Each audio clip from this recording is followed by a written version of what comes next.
Doctor Babasaheb Ambedkar या सर्व महापुरुषांना मी त्रिवार अभिवादन करतो। तसेच आजच्या तरुणांच्या प्रेमळ विचारांना सुद्धा त्रिवार अभिवादन करतो। तसेच आदरणीय व्यासपीठावर उपस्थित पाहुणे आणि माझे शिक्षक वृंद, कर्मचारी वृंद आणि माझे विद्यार्थी वृंद, आजचं जे भाषण या ठिकाणी भाषण नाही देणार। खरंच मी बघितलं की जेव्हा मला अनाउन्स केलं इथं, तर मागच्याची जी मानसिकता होती या उठला काही ना काही बघवणार येतात, तर असं काही करणार नाही मी। पण या कॉलेजमध्ये 3 वर्ष शिकलो, या जुन्या आठवणी कायमस्वरूपी टिकून राहावं यासाठी थोडंफार मी बोललो। परवानगी आहेत ना तुमची? परवानगी आहेत ना? अच्छा, ठीक आहे। खरं तर सर्वप्रथम मी शिक्षकांविषयी सांगू इच्छितो की शिक्षकांनी आम्हाला खरंच घडवण्यासाठी 3 वर्ष अतोनात मेहनत घेतली। शिक्षकांनी जो आमच्यावर जीव लावला होता आणि इथले शिक्षक जे कलावाणीचे विज्ञान महाविद्यालयाचे शिक्षक होते ते आमच्यावर खरोखरच जीव लावणारे होते, पण आम्ही मात्र जीव खाणारे होतो। खरंच ही वस्तुस्थिती आहे, शोकांतिक आहे आणि म्हणूनच मी तुमच्यासमोर मांडतो। पण जे काही आठवणी आहे, जे काही ऋणानुबंध आहे, 3 वर्ष आम्ही या कॉलेजमध्ये शिकलो, सोडून जाताना इतकं दुःख होत आहे की ते दुःख कसं सांगावं।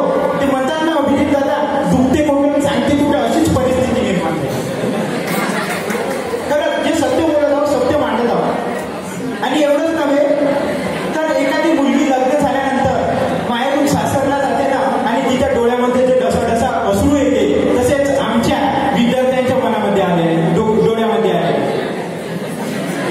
आणि इथे ज्या शिक्षकांनी आम्हाला अतोनात प्रेम दिलं आणि हे अतोनात प्रेम आमच्या जीवनात कायमस्वरूपी टिकून राहील।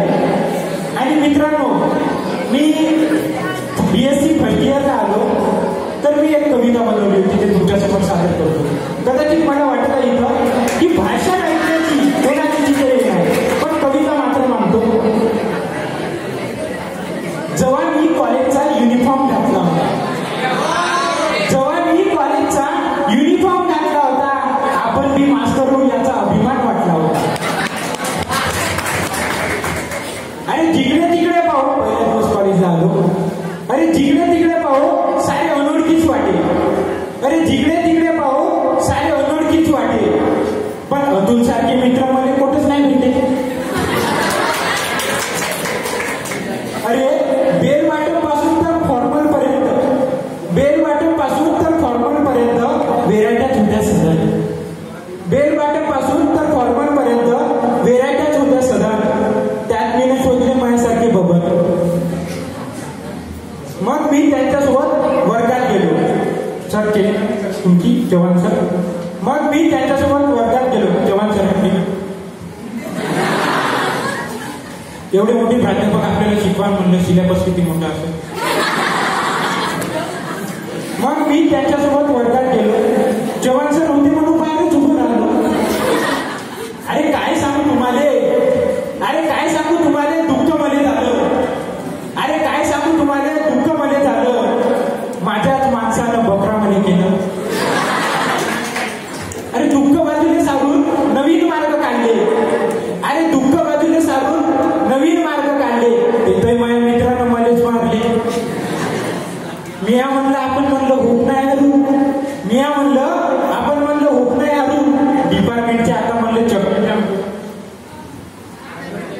मग फर्स्ट इयर आला सर, आता कॉलेज वाईज जीवन म्हणल्यावर मुलगी असतेच ना। ज्या वेता आहे मी कवितेतून मांडले आणि कवितेचा भाग नक्कीच तुमच्या जीवनामध्ये फुलवणार, नंतर एक काही घेणार नाही। तर फर्स्ट इयरची एक मुलगी लईच चांगली दिसे।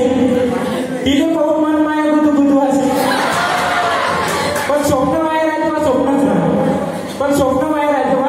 राहिलं। तिले पाहून डोळं